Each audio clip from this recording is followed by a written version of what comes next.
Après 10 mois de détention en Russie, la basketteuse Brittney Griner de retour aux États-Unis. Moscou l'a libérée en échange du marchand d'armes Viktor Bout.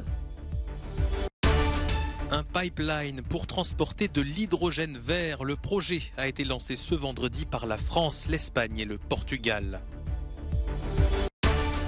Une œuvre européenne et participative mise en lumière au Festival de Lyon. Éclairage sur le projet Beacon of Hope. La fin du cauchemar pour l'américaine Brittney Griner. Après 10 mois de détention en Russie, la championne de basket est arrivée tôt ce vendredi au Texas. Washington a obtenu sa libération en échange de celle du marchand d'armes russe Viktor Bout. La sportive de 32 ans avait écopé de 9 ans de prison pour trafic de drogue. Elle avait été arrêtée à Moscou avec une vapoteuse et du liquide contenant du cannabis. L'échange de prisonniers s'est déroulé jeudi sur un aéroport d'Abu Dhabi. D'un côté, la haute silhouette de la basketteuse, cheveux ras. De l'autre, le célèbre trafiquant d'armes Viktor Bout. Surnommé le marchand de mort, ce dernier purgeait depuis 11 ans une peine de 25 ans de prison aux États-Unis. Accusé d'avoir armé de nombreux criminels de guerre, la vie de cet ancien officier soviétique avait servi d'inspiration au film Lord of War. En revanche, les États-Unis n'ont pas réussi à inclure dans l'échange la libération d'un autre Américain détenu en Russie, l'ancien militaire Paul Whelan, arrêté il y a 4 ans pour espionnage et condamné à 16 ans de prison.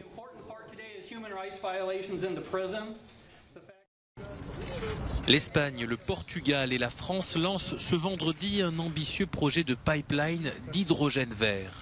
Appelé H2Med, ce tuyau doit relier Barcelone et Marseille afin de faire transiter de l'hydrogène produit à partir d'énergies renouvelables depuis la péninsule ibérique vers le nord de l'Union européenne via la France.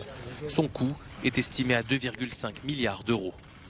H2Med, qui sera opérationnel à la fin de cette décennie, pourra transporter, comme l'a dit la présidente de la Commission, 10% de la consommation d'hydrogène de l'Union européenne d'ici 2030, soit environ 2 millions de tonnes par an.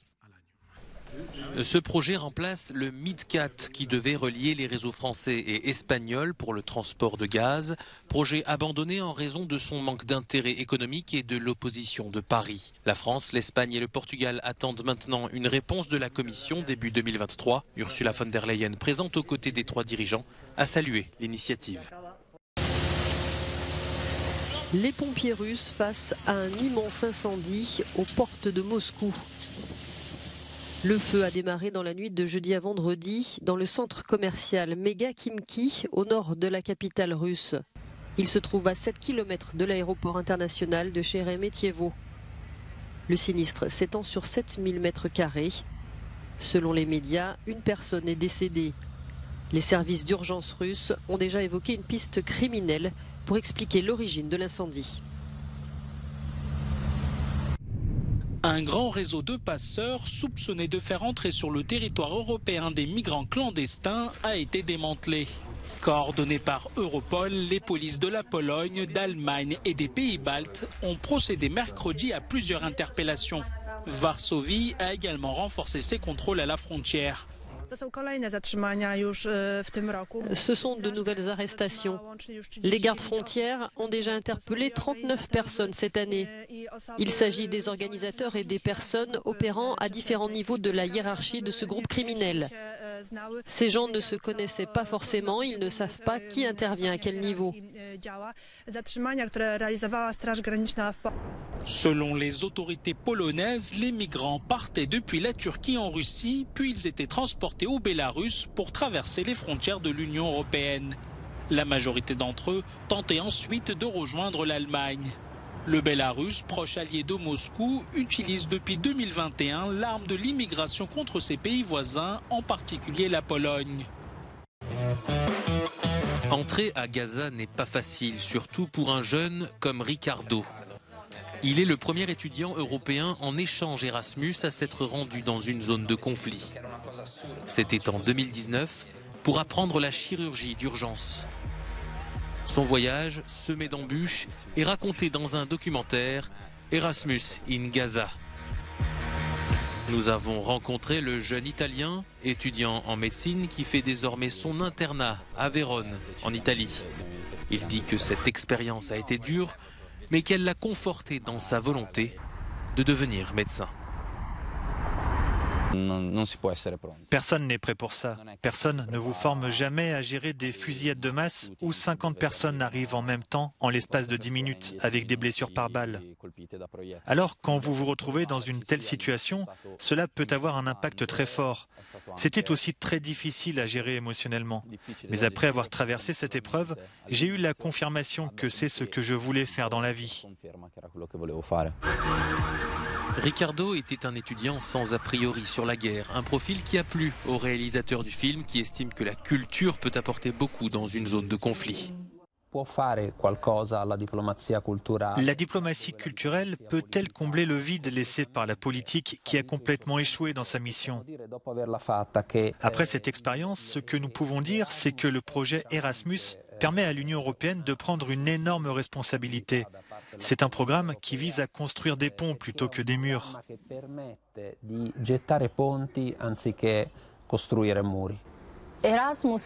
Dans ce contexte spécifique, le programme Erasmus est comme un outil de paix et il reflète l'identité européenne. C'est comme ouvrir de nouveaux horizons à la fois pour Ricardo et pour les personnes vivant à Gaza. Ils sont complètement isolés. Ils vivent dans une prison et ne savent pas ce que cela signifie de rencontrer un étranger.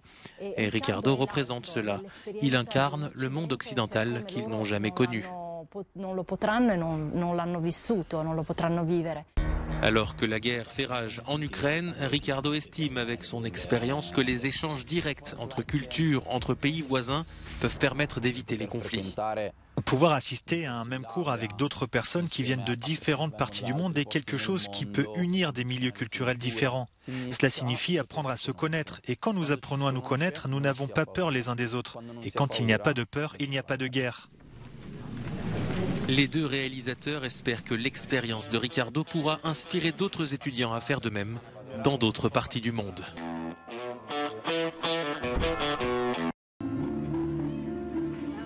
Le phare de l'espoir, Beacon of Hope, c'est le nom d'une des œuvres présentées dans le cadre de la Fête des Lumières à Lyon.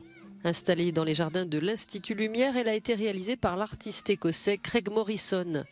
L'éclairage a été conçu en partenariat avec un artiste local, Émilien Guénard. L'installation se veut participative, la population locale a été invitée à s'impliquer dans sa création. Une structure en bois a été habillée d'une seconde peau à base de couture et de peinture.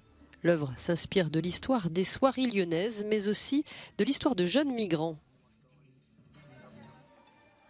C'est vraiment très inhabituel de s'engager avec des participants locaux et aussi avec des jeunes migrants et de les amener à travailler ensemble et à se comprendre. Une personne doit tenir l'échelle pendant qu'une autre monte et ajuste une pièce de lumière. C'est une expérience vraiment très positive, une façon de travailler en toute humilité. Habituellement, leur histoire n'est qu'une nouvelle dans l'actualité, alors que là, on les rencontre vraiment. Le projet est aussi européen. Il implique 2 autres villes, Eindhoven aux Pays-Bas et Jyväskylä en Finlande, qui ont également des festivals de lumière.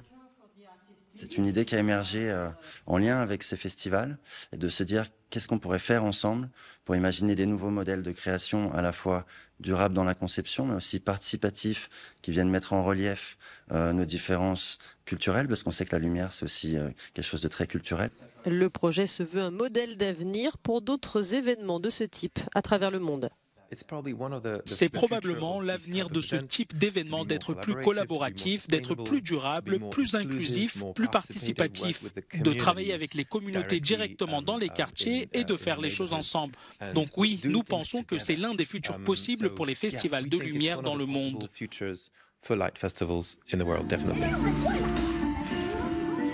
Beacon of Light, un rayon de lumière qui raconte l'histoire de jeunes migrants qui ont traversé la Libye, ont été enlevés, emprisonnés, mais qui ont aussi trouvé la liberté dans la lumière de Lyon.